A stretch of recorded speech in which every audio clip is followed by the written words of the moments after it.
The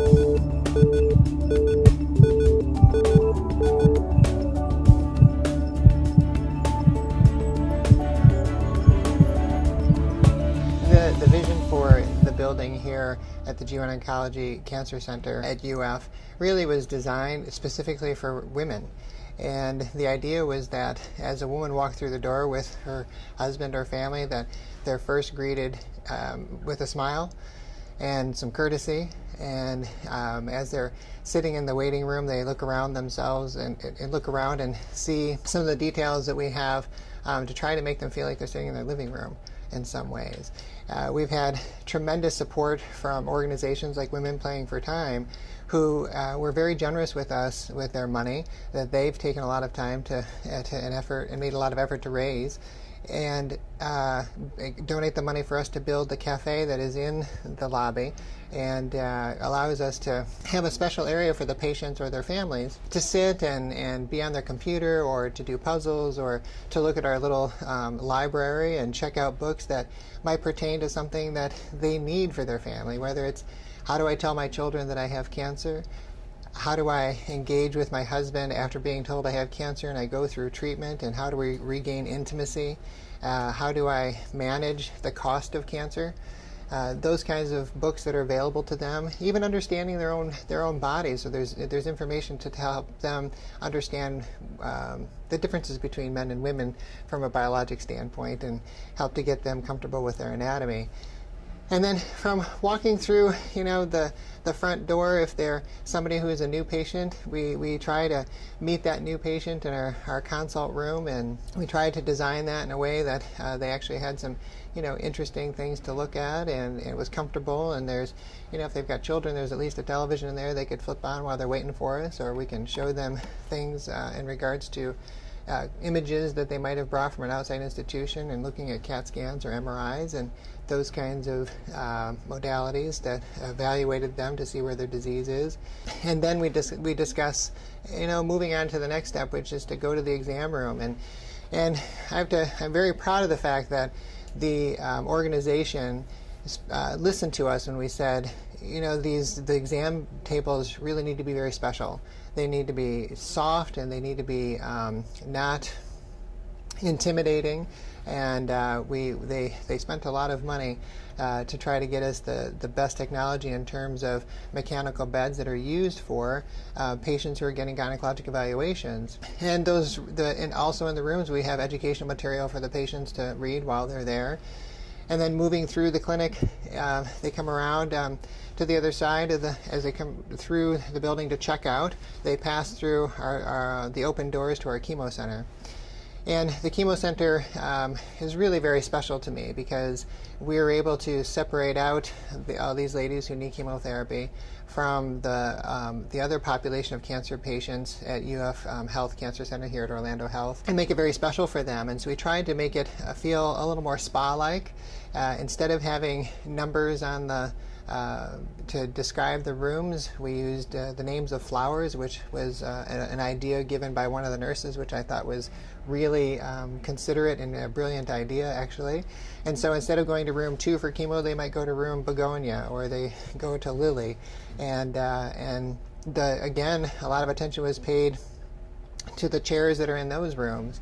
Those chairs are high quality chairs that they massage the patient as they're getting chemo if they'd like it. They heat up as patients get chemo if they'd like to be a little bit warmed up, as chemotherapy infusion can be quite chilling to people. And just to make it as comfortable as possible, they all have their own personal television that they can either put on a headset and watch a movie, or put on a headset and just listen to music. And been really happy with the fact that the Cancer Center allows our pet therapy folks to come through here while people are getting chemotherapy. We have we were at the infancy of the art program here, but I have to give kudos to patients who have really paid a lot of attention and helped to try to raise money for the art therapy program, and to try to bring that over here. And Barbara Walgamuth and her husband Robert are big players in that. We are trying to do other things as well that we can offer a patient, and that is for patients to be involved in our integrative therapy program. And so we have a nurse practitioner here, Kim Morrison, who is able to give patients acupuncture or do perform energy medicine and other modalities that are complementary to what we do. And we have a special room that is here in this building as well. It's near our checkout and is right around the corner from chemo. And we started that program late February, early March, and Kim is starting to fill up. And what's been really great is that's been not only available to our patients here in the G1 Oncology Center, it's available to anybody in Orlando Health. And so when I ask her as the weeks go by, what kind of patients are you seeing? She tells me, well, really only about 10% come from the GYN Center. The rest of them are coming from, the UF Health Cancer Center, or sometimes we're taking care of team members. And I think that's just a wonderful thing to be able to offer. And we have really, really dedicated nurses here. What's wonderful about that is it's the same nurses all the time. So when the patients come through, they're seeing the same nurses every time they come to chemo. So that nurse will remember, oh, Mrs. Jones, this is what happened to you last time you were here, and we tried this for you to go home. And how did that work for you? Right, so there's a lot of communication about those kinds of things. So they feel like they're in a small family. And that's really important to me because unlike other cancers, this affects the most private part of a woman. It's the part that makes them feel like the woman. It affects their intimate life. It affects their mentation because chemo, people get chemo brain and those kinds of things. And I just feel like when we have that kind of environment, people do better. We also have had great support from Diane Robinson and the cancer support community. And we know the counselors that she's hired and the dietitians that we have and all those kinds of ancillary services really mean an awful lot to our patients and their families, right? Because this isn't just about the patient. When that person's been diagnosed, it affects everybody who knows them, right? And so we try to address the needs of the other people in the room who are there to support them, whether that's their spouse or their child or a good friend. And I think that's one of the things that helps to distinguish us from other centers is really that care and that love that we offer patients on top of the expertise in our field, right? We have expert G1 oncologists, we have expert radiation oncologists, we have a gynecologic pathologist who is just outstanding. We have wonderful ancillary services in terms of support from other medical fields. And I think that kind of distinguishes us from that. We offer support groups here every Tuesday. That is, the support group is run by our counselor named Jasmine, and she does this every Tuesday at 2, and it's free to anybody who wants to come, and that's been wonderful. We have our Teal Talks on Tuesdays. It's the second Tuesday of every month, which is also free to patients or team members or other physicians or anybody who wants to come, and we have a different topic each month, and that's given here, and if it gets large enough, we'll do it over at the classroom at Winnie Palmer. So we're trying really hard to reach out to our community, to provide them with information and give them knowledge about kinds of questions to ask their doctor about their gynecologic care and what their risks are for GYN cancers, and if they're undergoing treatment, to try to give them education about how to manage their side effects from treatment, how to manage the social issues at home, and try to embrace the entirety of the person, not just address, oh, you're Mrs. Jones with cervix cancer and that's all we know.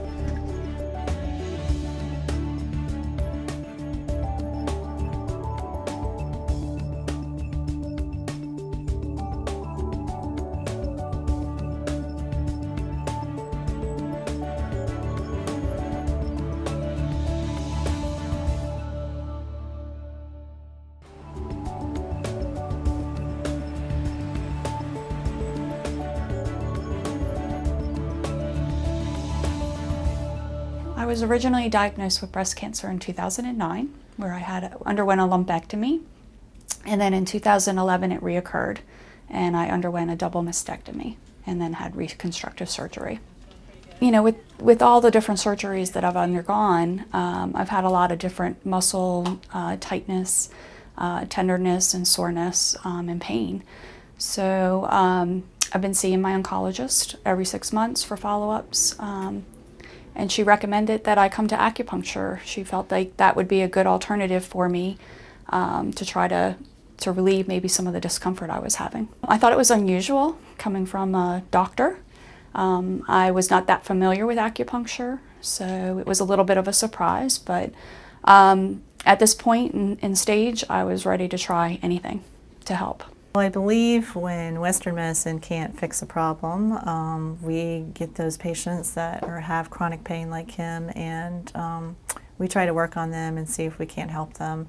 So by using different methods like the cupping or the needles, we can actually open up the channels, which if they're depleted, we can build them up. If they're closed, we can open them up, and then that allows them to have less pain, and then they can get on with their lives, and it increases their quality of life. It's safe, it's effective, it's been around for thousands of years, and it's actually a modality that's quite similar to massage. When you have the needles in, it accesses a relaxation response, it strengthens the immune system, and it treats many ailments that may not be treated by Western medicine. It was an amazing experience, actually. Very welcoming, very thorough. You felt very comfortable with Kim Morrison. She walks you through almost every step of what she's going to do and how she plans the therapy that she's going to offer you for the day. Well, most of them are very curious, and they're also just, they've had it. You know, they've been through so many things. They've had, say, a pain patient, they've had injections, they've tried all kinds of medicines, they've done the massage, they've done the chiropractic, they've done like lots of modalities. So they're like, can you help me? I just would like to live without pain. And so when they hear that, oh, it's a possibility, it just gives them hope. I can't say I was nervous. I guess I'm not one that's afraid of needles or pins or anything like that. So knowing that I was going to be pricked, I really wasn't. I had no nerves per se. More just anxious, I think, at the results I was going to, receive from the acupuncture. So I was very open-minded and really embraced the idea. And I think that's the way you need to approach it. I feel like it's really helped my progress and the results that I've received. All right, so after their first treatment, they might notice some differences, maybe not so much immediately, and as the days go by, they might notice more, and then when they come back for their next treatment, we kind of review what they felt and what's changed, and if things didn't change too much, we might change the prescription up, if you will, of the needles and the treatment. Or if they felt better, we're going to reinforce that. So most of them are receiving at least some benefit. Some, 25, some 50, some, Miss Ritchie, she's gone up to 75% at this point, and she's able to now build upon and start getting stronger, and maybe hopefully lift some weights next. The pain I was experiencing was all throughout my actual latissimus flaps up through the breast, where I had the reconstructive surgery. And it was impacting my neck. I was having trouble breathing. I was just very uncomfortable. And I was taking some pain medicine, muscle relaxers, and anti-inflammatories. And that really wasn't the way I wanted to spend the rest of my life. So again, I was very open-minded to acupuncture and was so pleased when I actually felt some relief. In Chinese medicine, it's kind of similar to Western medicine. You're looking at the history, you're kind of seeing what the patterns are. That's where it starts to differentiate. We might look at, really things differently in the sense of, okay, stool, it's not just constipation, but it's like, well, what do they look like? What color? What consistency? We really get into that, and same with the urine, because that'll tell us, do they have too much heat in the body? Or is things not moving? And so based on different questions, and you look at the pattern, that's how you decide what needles do I put in. So you could have a patient, say, who has a headache, and all 3 patients in Western medicine will get a pill. But in Chinese medicine, we're like, well, where is your headache? And that's a different meridian. And as you can see here, different meridians cross the head, so therefore it would be a different treatment. The muscles do tighten up. My experience is, I work at a desk all day, so that doesn't help. And so coming in and having the treatments, Kim not only does the acupuncture with the needles, but she also does cupping on me, which definitely relieves the tightness in my back. So I've seen wonderful results, and I plan to continue. So the cupping is a Chinese art form where they use typically glass, but they actually have rubber cups now too, but you'd introduce the alcohol of 90%, you set that on fire and you put it into the glass cup to form suction, and then you place it on top of the person's skin.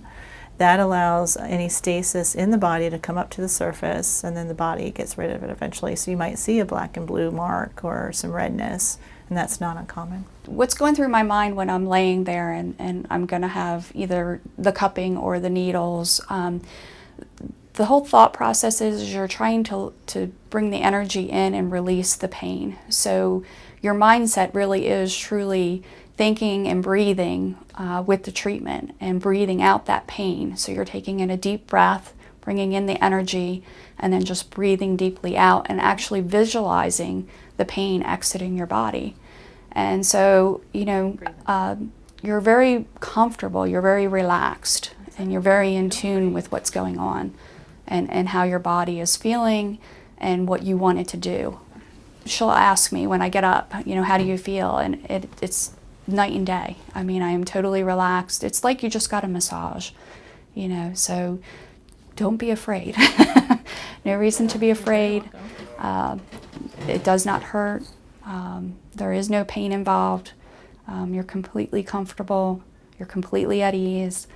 And it'll be life-changing. We're trying to achieve balance. So when they come to us, something is not working right. Too much, too little, not moving, stagnant we call it, maybe cold trapped, heat trapped. There's all sorts of names that we use, or dampness, or phlegm we call things. But it's just we need to, you know, move it or you know, get rid of it and basically balance the body. I think it's wonderful that, you know, hospitals and clinics are now being open-minded to having these types of therapies, because they're critical to, you know, overcoming, you know, the results of surgery and dealing with cancer and chemotherapy and radiation. It's a true tool that can help, you know, you feel better in life.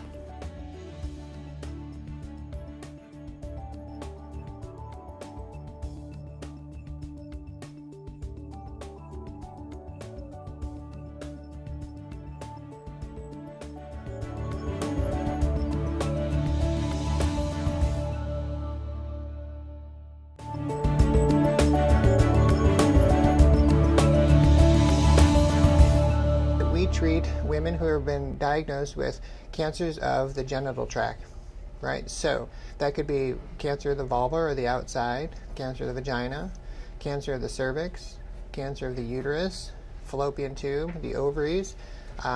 Sometimes there are cancers associated with pregnancies we deal with. We also deal with a diagnosis called primary peritoneal cancer, which is really a cousin to fallopian tube and ovarian cancers. So we offer surgical services to patients, and the surgeries that we do are generally done at Winnie Palmer Hospital for Women and Babies. And on occasion, we also will do surgery at Orlando Regional Medical Center. The chemotherapy that we offer, whether that is standard treatment for any one of those cancers, or it is on clinical trial, those infusions are done here at the center. And which is really wonderful, because the patient will come in and they can have their labs drawn here. They then see the physician, who is literally around the corner, and then they go to the chemo suite to have their infusion.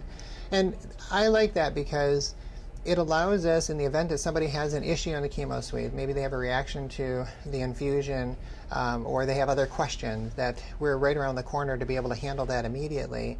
And it's very personal. When that I think is also something that distinguishes us, you know, from other folks who treat the same kinds of diseases for women. In terms of radiation treatment, that's given at the UF Health Cancer Center over at 1400 South Orange. And our radiation oncologists are wonderful and part of our team. And so we do an awful lot here, and see everybody here post-operatively. We treat people who have not only new diagnoses, but also with recurrent disease. We run clinical trials, as I mentioned. We also will take care of the patient who has a complex gynecologic issue. Say they've had really severe endometriosis, and people, you know, other gynecologists have attempted to do surgeries for them, and it's gotten to the point where they feel like they're potentially a really complicated surgery, because we do so much pelvic surgery and some pelvic reconstruction as well. For instance, if people need bowel resections or removal of bladders and new bladders made and colostomies and those kinds of procedures, then that it offers us more tools in our toolbox to take care of those patients with real complex gynecologic issues. The other thing, the other hat that we wear as a team is, Winnie Palmer is the second largest obstetrical hospital in the country, and we do close to 14,000 deliveries a year here. And we deal with sometimes really complicated patients who've had complicated deliveries and they've had issues with, potentially postpartum bleeding. And so our team is often called in to help the obstetrician in those trauma type settings to help stop the bleeding and those kinds of things. The other major issue we deal with our pregnant ladies is something called, it's an abnormal placentation. That means that the placenta might be growing through the uterine wall. Maybe they've had previous C-sections, and that placenta almost acts like a cancer in the fact that it can infiltrate out of the uterus and into the surrounding structures like the colon or the bladder. And that's something called a procreta.